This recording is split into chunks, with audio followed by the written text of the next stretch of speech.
Hello, welcome back to the channel where I'm joined by my friend and colleague James Disdale and very cheap cars.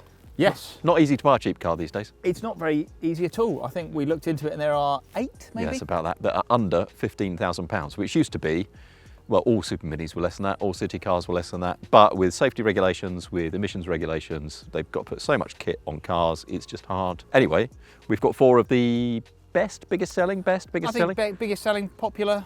The ones we like. Yeah. Yeah. So let's start with Britain's cheapest car, Dacia Sandero. What we'll do is we'll walk from each one, talk you around the interiors a little, see how much space there is, delve into the specifications, then we'll go for a drive, and we'll decide what is Britain's best cheapest car. I think that's probably the hook, isn't it? What is Britain's best cheap car? That sounds like a brilliant hook. Yeah. I'm in. You're in. Base Sandero costs £12,995 and gets a 90 horsepower turbo engine returning 120 grams per kilometre of CO2 and 53.3 miles to the gallon. It'll do 0 to 60 in 11.7 seconds. The only non-colour option is white. All of the others are £650 and a spare wheel is £300. As standard, it links to your smartphone, gets air conditioning and there's cruise control. It's also 4.1 metres long, so a super mini really, rather than a city car. How much space do you have back there, mate? I have. This is my driving position, which from experience is similar to your driving position because is. we're a similar heightish, which is very handy for car testers. Go on, how much knee room have you got? I was actually I was genetically grown to be a car tester. Is that right? So was I. It was the same test tube. This is good actually. Yeah. I've got enough space under the seat for my feet. I can feel it when you do that though. Sorry? I can feel it when you do that. Do you want me to carry on doing it? No, not like, Okay. no, it's not like a massage seat. Okay. It's unpleasant. more like being on EasyJet with a toddler behind you. Lots of headroom. Yeah. It's good. I think you'd struggle to get 3 of us across the back here, but Yeah. I think you But can who run down does? to the pub in it. Yeah. It's quite a nice little fabric on the interior there. We'll have a chat about that when we go for a drive. Right, let's have a look in the boot. It's got a boot. It has got a boot. It's quite deep, isn't it? Actually, It you know is. what? That is a decent sized boot, I would say. There is a Look at that, an actual real spare wheel. space saver though, but that's fine. I'll take that. Is that a space saver? Yeah, it's max 50 mile an hour, isn't it? Kia Picanto. The Picanto costs from £13,400. It has a 1 litre 66 horsepower naturally aspirated engine with a combined fuel consumption of 58.9 miles to the gallon and CO2 of 110 grams per kilometre. It'll do 0 to 60 miles an hour, eventually 14.1 seconds. It's only 3.6 metres long. It doesn't phone mirror, but it's got Bluetooth and a USB socket for connecting sound players. If you want air conditioning, you will want a 2 rather than this 1 specification. That costs £14,100. But you're up to a GT line, £15,300, before it gets CarPlay or Android Auto. Right, I have. Go on.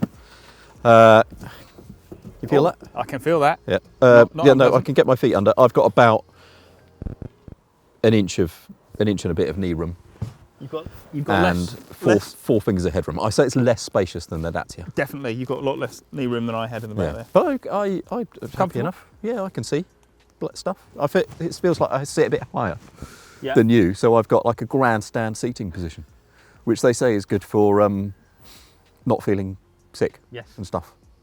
I Boot. heard that. Let's have a look. Hey, have you noticed what this has got? You've got to move your own mirrors. Wow. It's good, that, isn't it? That takes me back to my youth. I had a number of Citroens back in the day. I had a power-operated passenger one and a manual driver's one. I think that's a good idea. Yeah, I don't know why maybe it doesn't save much money to do it, probably but doesn't it save makes, any money. especially in right left-hand drive, you've got to do it. Yeah. You'd have to change it either way, but yeah, that is pretty sensible. The boot is quite a lot smaller than the Dacia. It is. It's got a flask of tea in it. Well, Nothing the wrong flask with of tea test, nothing wrong with that at all. Let's But take is this there out. a spare? I don't think there is. No, there is not. There's a Right. can of foam. There's space for a spare though. So you could probably option one if you wanted. Yeah, one. I would buy one because I hate not having one. Next is the MG.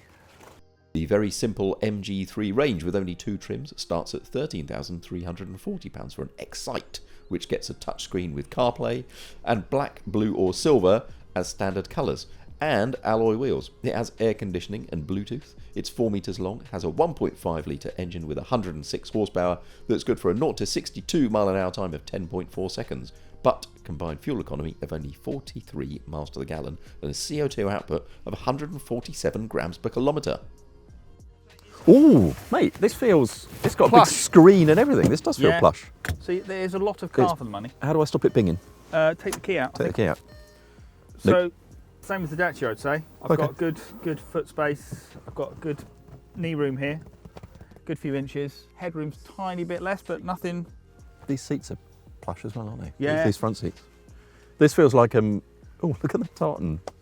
What is that about? I wanted to hear you talk about what it's like to drive, but in terms of general ambience and plushness, For the money, you get a lot of car, I think. yeah. You can't complain. It's the space and the kit is good. We need to look at the boot. Can we look at the boot? Oh, let's look at the boot. Let's Yeah, look at sorry. the boot. Not quite as big as the Dacias. But it's not far off, is it? No, and bigger than certainly bigger than the Hyundais. I think you're going to be Hyundai. No, sorry, Kia. We haven't looked at the Hyundai. You think you're going to be disappointed? Oh, I am disappointed. Yeah, I suppose if you took that whole thing out, there is a well there, isn't there, for a There spare? is. I suppose it's just cost, isn't it? What do they cost? The i10 starts at £14,750 for an SE Connect. It has air conditioning and alloy wheels and cruise control and electric windows all round and electric door mirrors. Mangrove green pearl is your only standard colour. It had a 66 horsepower naturally aspirated engine with 119 grams per kilometre of CO2 being its output. Let's get this one in. Ooh, hey, that's nice. So this is now the i10. Yeah. How similar structurally to a Kia Picanto is the i10? I think it's identical. Pretty similar, is it isn't it? Yeah. Well, I've got more room in Right, hold this than the There you go. i10. There So you go. yeah, get There to you go. get to There where you you're comfortable. There you go. No, I've still got a bit more room actually. Yeah. The headroom's the same, but maybe the seating position is slightly, or the seats are slightly different. Yeah. Because I've got a bit of extra knee room over the Picanto. Same amount of headroom. It's nice in here, though. It's just nice in here, isn't it? I mean, it's a bit monotone, but then Yeah. it's a 15, 14 grand car. Yeah, exactly. Nice leather on the steering wheel. Like I said, we can talk about that when we. Yeah, when we go for a drive. drive. Which we are nearly ready to do. However, let's have a quick look in the boot. Oh, I like the fact that that's higher up. Oh, what, the handle? Yeah. Well, in the Kia it's higher as well, but certainly in the MG it's sort of down a bit lower, isn't it? I quite like that. It's just high. So there's quite a lot of kit in here. Well, no, we shouldn't. Let's check. Let's check. Size-wise, pretty similar to the Kia, isn't it? It's going to be. It's going to be the same. Within a litre, I'd have thought. That is the thing about these tests, isn't it? So doing supercar group tests, easy. Yeah. Because they're all vastly different. They do vastly different things. You do one of these tests, they're all within like £3 of each other, 5mm of each other. CO2 and fuel economy is exactly the same. You go, well, how do you Differentiate. differentiate?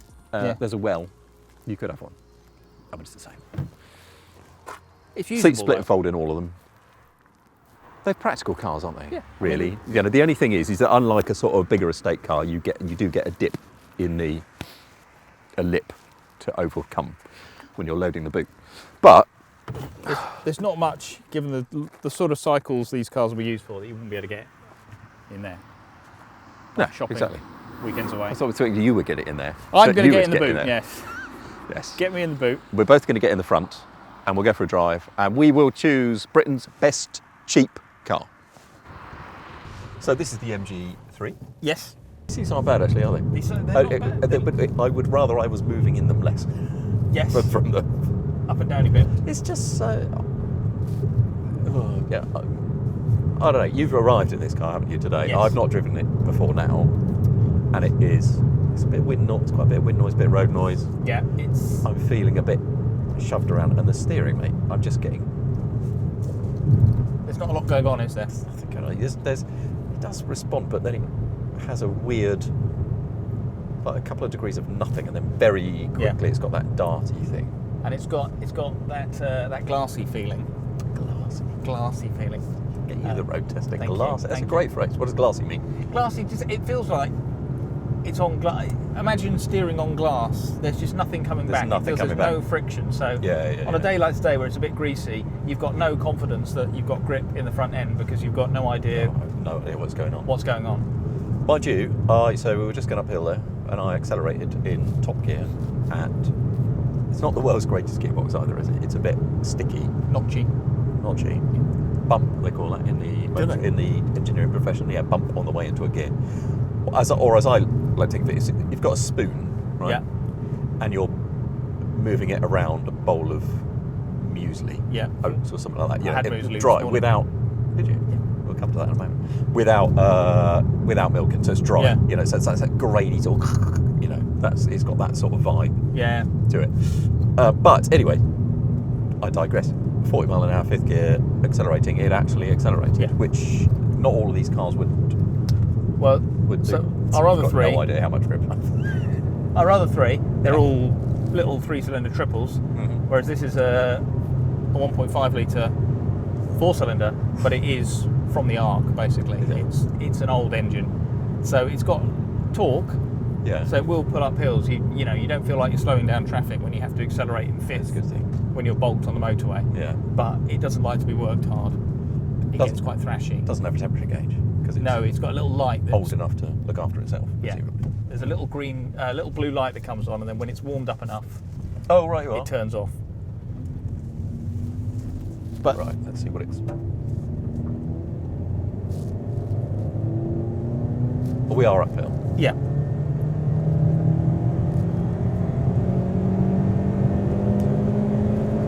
I mean, I don't suppose most owners will be taking it out to 600-800, will they? I suppose. no, they'll use I suppose. the But, torque. and they may appreciate the low down torque around town, particularly put it forth, lug it out. Presumably Yeah. it's quite nice. 39.2 miles to the gallon. That's not great for not great, a is it? small light Not for super a mini. modern new car, is it? No, but this car is this car is 10 years old now. I think 2013 Really? it came out. They facelifted it, but I think other than that, it's as it was. So, Yeah. as I think we'll see with the others that are much more modern designs, the game has moved on. The thing with this, it's a lot of car, but not a lot of cash. Not a lot of money. If you are the sort of person who's not interested in driving, if you are, then don't. But if you want something that will fit a family of four in, it's got a decent boot, as we've seen. Yeah. It's got loads of kit. Even Has the got basic loads of one's kit. got Apple CarPlay. Oof. It's probably got the most kit here, has it? Do Yes, you think? I Most think kit, so. most kit for the money. Yeah. It's got a 7-year warranty. It's cheap transport. Yeah. It's just not particularly sophisticated. No. Cheap, but not that cheerful. No. And on the ride, I think if I had to live with the ride, it would drive me Yeah. bonkers. You might see me go a bit Basil Fawlty with a branch on it after a while. Damn good thrashing. Yeah. Yeah. All right. Well, shall we try? Sorry, I'm just going to hesitate to turn in that. Did speed. you enjoy not knowing what was going on? Loved it, mate. Loved it. And loving it. Knowing absolutely nothing about how much It's, the dynamics are doing. It seems a shame to kick a 13.5 grand car. It is. Yeah. It But does. I It think, does. as we'll see with the other cars, just not costing much doesn't mean they can't be fun or good Yeah. or interesting to drive. Even though this has an innovative chassis. Is that right? It does have an innovative chassis that makes it a little more fun to drive than the typical small car. Small car. Yeah. I'm not sure how many typical small cars they've driven. No. It's a sporty 1.5 litre. Sport. So it's 100. It's not bad, is it? It pulls well enough in Yeah. gear, doesn't it? Actually, which is It's 100. appropriate for it. Yeah, 105 brake horsepower. So I mean, it's the most powerful here. It's a very old school small car, isn't it? Very Yeah. old school super mini, and built in China, so it can be built cheaply. Yeah. So you get that phrase. I like a cliche, Go on. not cheap, but you do get what you pay for sometimes. Yeah. Well, let's see what you pay for with the rest. Who? Oi, Oi, oi, oi, oi, oi, oi. What do we drive next? The i10 is there. Oh, look at it. It's a good looking car, isn't it? The i10. It is. I mean, think- not in a like, oh, it's a good looking car, isn't it? The Ferrari FF, in a way. But for a small car, Yeah, it's quite nicely proportioned, I think. I know. I just I feel like I betray the industry, but I find that more exciting in some ways than a Ferrari. So do I. I think So do I. to engineer something like that to the price it's at. Yeah. Okay. Yes. Hyundai. Hyundai. Car, mate. I mean, they've been. Hyundai. When did they start selling cars here? 1977. 8. Oh, okay. 78. No, I don't. I'm know. guessing. I'm thinking the original Hyundai Pony. Yeah. Yeah. Anyway, they've been selling cars here for 45 years. Yes. Or thereabouts. And only now started telling us. Now that we all know what they are, they go, no, that's not how you pronounce it, mate. No. So it's not an i10, it's an i10. It is. I like it. I do. It's quite a stark contrast to the MG. Yeah. So this one, I think this is a midi spec one. So we're still under 15 or Still thereabouts? it's about 14.8. Okay. But we've got all the kit, haven't we? We've got air conditioning, touchscreen with various smartphone connectivity bits and bobs, cruise control, nice leather on the steering wheel. Yeah. Sophisticated in feel. It's from this side, I would say it's a much flatter, more composed ride than the MG3. Yeah, there is a sheen of sophistication. A sheen of sophistication to this car. Like you say, it rides much flatter, damping's more controlled, steering, it's not a GT3 the steering, but there's enough weight and feedback to let you know what's going on. Yep. Engine, it's got this lovely little 3-cylinder, whizzes away. Gear shift? Gear shift is peachy, isn't it? Sublime. So peachy. It is. So good. Is it the world's current greatest manual gear shift? Oh, that's What is the best gear shift in production? It's MX-5 or this, isn't it, basically? And I think and I might go this, you know. This for ease of use, because I think this gets in, because an MX-5 when it's cold is quite... Oh, okay. Yeah. Whereas this, I think, because it's been designed to be used by everyone all the time. Yeah. It's very precise and slick and easy. So when I first drove that latest gen, it's not that recent now, is it? The latest MX-5. They were talking about, the engineers were talking about, I think they've got like an 11-page document on gear shift feel and how it should have that much weight on the way in, and then it should drop. It should help you into the gear, so it feels eager on the way in. But this does that too. It does. And it's smooth and slick, and you're not going to miss shift, are you? It's very precise. It's terrific. It is, and when you think about also talking about good manual shifts, Civic Type R. Oh yeah. Now I don't know whether it's the same with, you've driven the latest one, haven't you? I have. But the previous gen, when they facelifted it, I don't really remember, they changed the weighting in the aluminium knob on top to give it an even better gear shift. They moved the weighting so it would inside help fall in maybe or something. And I don't think there's any of that on this, and to be honest, it's not far off, is it? But there is the argument, I suppose, that MG engineers might make. They go, well, yeah, but it's just better to have more torque, and don't worry about it. If it's got a crap gear shift, well, who cares? You're not going to be changing gear very much. You'll just be lugging it out in fourth or whatever. And you do have to work this a bit, don't you? You do, although there's a kind of curious flat spot around 3, but sort of below that, if you're just pootling around town, it always feels eager enough, doesn't it? Yeah, and much more efficient, I think. Yeah. They're sort of 50 to the gallon. Yeah, I think Mr. Cropley drove this one here and he said it was doing over 50. It's just dropped to 47. Well, you are driving it like Bernard Benoit. Bernard de Bergoin. Bergoin, sorry. On the Tour de Course in 1988. 87. 1 year out. First year of Group A 1 year regulations. out. It's like Popmaster. Come 1 year on. out. Right, but okay, so what we're trying to decide though, which is the best cheap car on sale? I don't mind using the phrase cheap. No. I know £15,000 isn't cheap, is it? I mean, do you know what I mean? It's still not. It's not. But then, it's not back of the sofa change money, is it? But in the car world. But when we live in a new car world. Yeah, when we live in a world where Mini have just released a convertible, electric Mini convertible at, what did we say? What was it? £52,000. £52,000 for an electric Mini. I mean, the world has clearly gone a bit mad, and I understand electric vehicles cost more to make. That's head-bendingly expensive, isn't it? I don't. Where'd you come up with that figure? How do you come up with that? I think 45 grand for a Honda Civic Type R was expensive, but you can see Honda going, yeah, but we can only sell them for a couple of years because they'll blow through the corporate average fuel economy limit. We can't sell that many, therefore we might as well make a few quid off them. Yeah. But where does 52 grand for a Mini come from? I mean, I fell off my chair and then I got back on my chair and I fell off it again after reading that.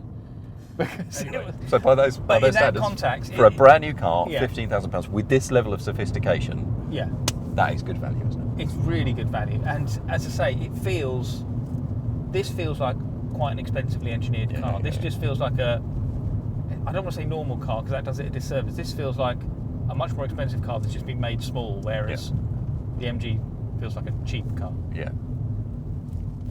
So we are decided, having driven 2, this is so far the better cheap car. I'd say. Certainly dynamically. Yeah. And Right. you know, I don't think there's enough in it space for you to make. Well, let's try another one. Let's try it before that tractor gets here, That seems like a good idea. because we'll be in the way. Right. Kia Picanto. Yes. Doesn't have aircon. Doesn't. Now this No. is the The one, is that right? this is the one. It is the one. The Bogo. The yeah, Bogo. as in, so it's 13.4, I think, or thereabouts. That seems about right. So it doesn't have a touchscreen. No. Doesn't have air conditioning. Manual windows in the back as well. But it's so simple, really, isn't it? So simple. It's extra weight and complexity you don't need. Yeah. 13.4. I mean, you sort of feel. And look. If I want to know, if I want to change temperature, ta-da, it's changed. Can you change the fan speed for me? Oh, I'll probably do that. Yeah. I you could do did it. that into a corner without. While still looking at the road and looking at the corner. I mean, amazing. Yeah, who would have imagined? If I did have an air conditioning button, I could have pushed it like that there as well. I know exactly where it is at all times. I know. How- So you don't need to say, "Hey Kia, change your temperature for me." No, exactly. There you go. I've moved that up by about 4 or 5 degrees. How is it possible that we've got to a stage where somehow it's considered preferable to get in a Volkswagen where they don't light up at night, so you have to push a button and then it appears on the touchscreen when it can be bothered? Can I be controversial? I'm sure I'm not being controversial. I'm sure this has been said before. Yeah. It must cost them a lot less just to get a touchscreen. Oh, it must do. There's Must so do. Yeah. few physical parts. And in they there. do argue, fit and finish is easier, and you can do over-the-air updates, but you're never going to over-the-air update the heating ventilation system. I are you? really Do you know what I mean? do you know? Yeah. When I'm upside down in a ditch, having tried to adjust the temperature, I couldn't give a monkey's about over-the-air No, exactly. updates. I just wanted the temperature to change and That's me not all I wanted to do, to be and upside not down in a ditch. drive into the back of something because I was distracted by trying to. So Anyway, there's an elegant simplicity to all There is of an this. elegant simplicity. The steering wheel is round. The control weights are really, really nice. Yes. The gear shift, as with the i10, is Well, gorgeous. It's effectively the same car, isn't it? Really. Now the problem is, as I'm doing 2 and a bit thousand RPM in fourth, 45 miles an hour up a hill, fourth gear, my foot is welded to the floor and it's not accelerating a great deal. So you have to overcome, in a way that the MG you wouldn't have to overcome, the sort of deficiencies to an extent in the powertrain. But it steers really smoothly. Engine's nice and responsive. It's so easy to heel and toe and stuff like that. And as we've discussed, mate, it's not a 911 GT3. No. Well, I could drive the knackers off this. Yeah. I can. Drive it as hard as I absolutely wanted, and still not be antisocial. Because it's light, because it's agile, it's quite good fun. Mass has a lot to answer for, doesn't it? I even sitting here in the passenger seat, I can feel it's quite mobile in a good way. And it's very sophisticated down this road. Bump absorption is really good. You know, the MG was crashy down here, wasn't it? Really.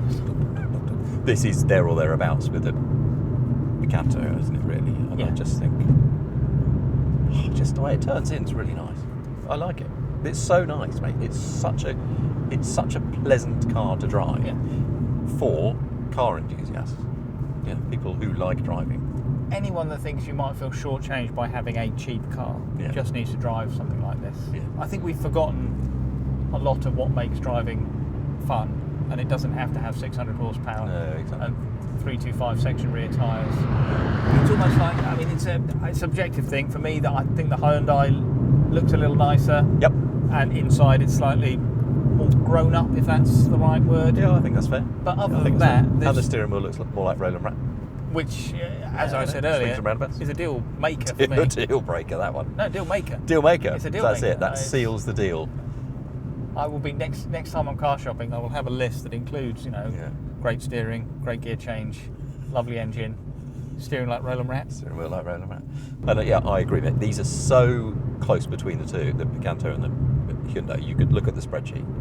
This is why city car group tests are harder than supercar group tests, because everything's a millimetre and a penny away from each other.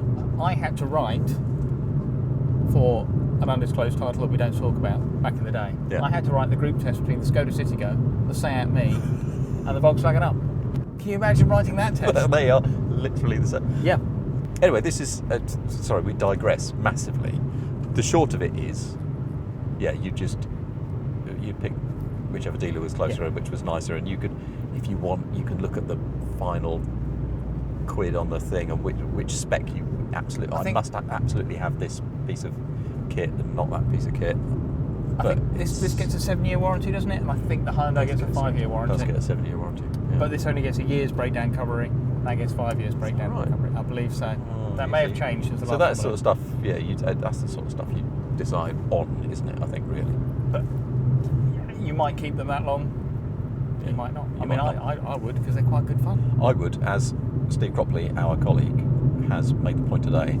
You just buy one of these and keep them till 2035, and at that point we know what's going to happen with the car market. Yeah. You know, just buy one today, keep it for 12 years. It'll still be fine, and then at that point you decide what you're going to do next. Yeah. Britain's cheapest car, Dacia Sandero. It's got aircon. This is, my understanding, this is not totally the base. No, this is version. Oh, they've all changed it recently, haven't they? Is this ambience? Like that? Feels like a bigger car to me. Yeah, it feels like a class up, which I guess based on Clio, isn't it? It's based on the. Is it like the previous Clio? Is it like Clio 4 or 5 or I think something it's like current Clio. I think this platform is current. Oh, Clio, you're right. Yes, you're right. Yeah. Yeah. Sorry, my mistake. which again means it drives quite nicely. Look at a little hook here. That's quite clever. A little carry hook, as they say in the Midlands, but they probably don't say in the suburbs in Canada. How are we saying Dacia? Dacia. Didn't Jack, our young videographer, he called it Dacia. Old school, I used to call it that in the 1980s. Okay. So, but maybe it's moved back. I don't know. I'm gonna go Dacia. You go Dacia. We've covered every And angle. I'll be in Scotland before you. And Yeah. I like the fabric. That's cool, that. Fabric, I like fabric in a car interior. Yeah. It does. It sort of has softness and a plushness, and it feels like home rather than a 1980s hi-fi. So why would it not? Why would you not have fabric in an interior if it's cheap? Which presumably it is, because they put these cars together for buttons. Yeah. They won't do if it's going to cost them the arm and a leg. No, exactly. So the Sandero is Britain's cheapest car, but it used to be a lot cheaper than this. Yes, it used to be £7,000. Yes. 6,995. But that came with nothing. Yeah. No You got radio. windows. Just about. Yeah. But it came with very little. And a very wheezy 1.6 litre Renault engine, whereas this is sophisticated. It is 1.9 turbo, so it's got the MG's grunt, but it's got the same kind of refinement and revability of the little 3 cylinders. Yeah. So it's quite a nice little engine. It's riding okay, isn't it? Yeah. For me. It's noisier, I think, than the Kia i10 or the Hyundai Picanto. Is that the right way around? That combo, yeah. There's quite a lot of tyre noise, Yep. road noise comes through, but other than that, it's quite refined. Anyway, you get an armrest, which is nice. You do, I don't. Yeah. But that's quite sweet. It's only got one level and it's quite low. There must be a way of adjusting that. No, I think it's it, mate. Oh, okay. It's very relaxed, though, I suppose. Maybe there is. I can't. If there is, I can't find it. The gearbox isn't as nice as the No, other the two. gear shift is not as there's not as much joy, is there? That's what I was going to say before I got distracted in pronunciations. Not as much joy in the gearbox. Having driven it up and down the road a bit, you know, the steering's a bit more loose and a bit slower and a bit less direct and and the car just feels a little bit less agile and a little bit less sophisticated in a way, and a bit less fun than the Hyundai or the Kia. Yeah, for me. It feels it's nowhere near the MG's level, but this feels like to a certain extent like a budget car that's been engineered to a budget, but not in a terrible way, because as we know, the platform's new. Yeah. And it steers well enough. It rides. I mean, it's fine, isn't it? Do you know what I mean? Yeah. It's good. In fact, it's better than fine. It's pretty good. Yeah, and little things like, you know, who would have thought? Here we are, 2023. Yeah. They all meld into each other these days. I know.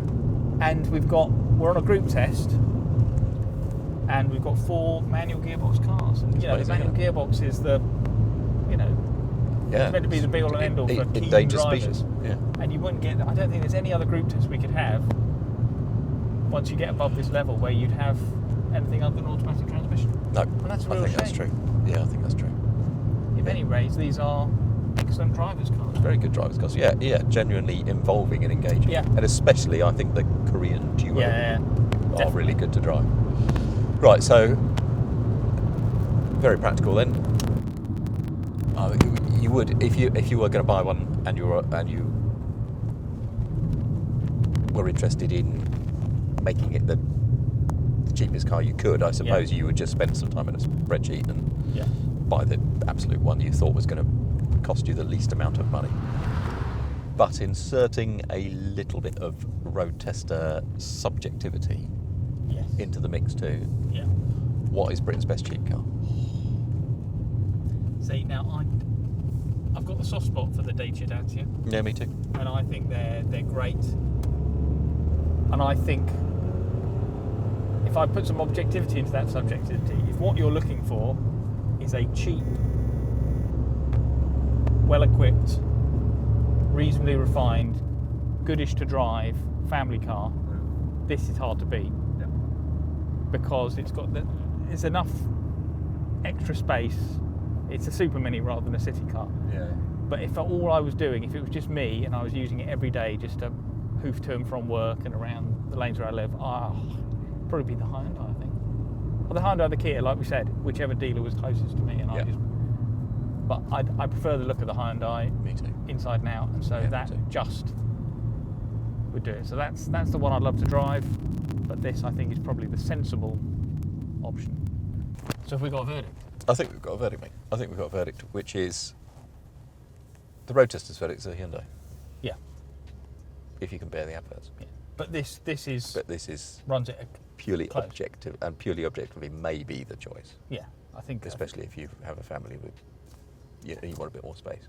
It's nice, and I like the cloth. You like the cloth. So there you go. That is decided. Join us every week here on the YouTube for reviews, news, stuff. Everything car related. Everything car related.